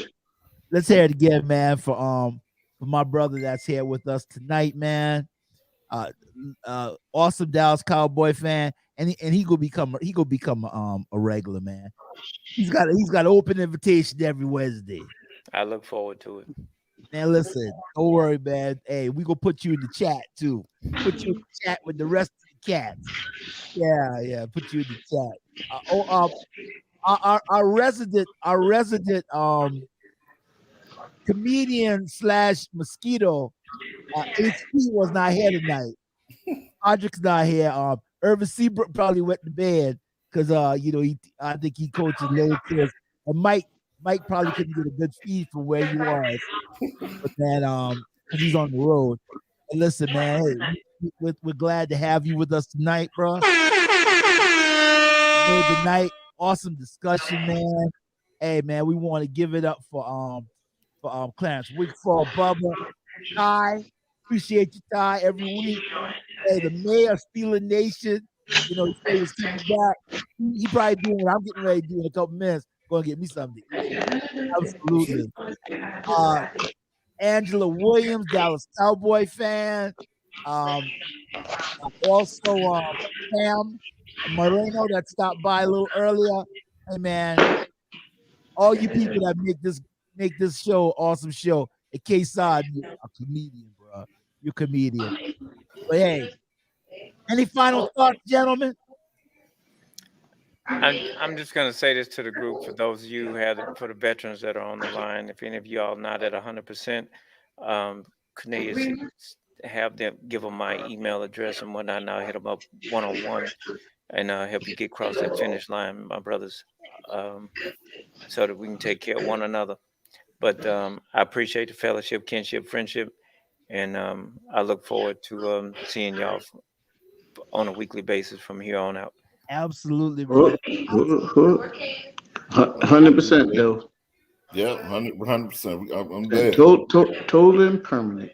You get you total and permanent? I'm TNP. You getting your clothing allowance and all the other things that come along with that?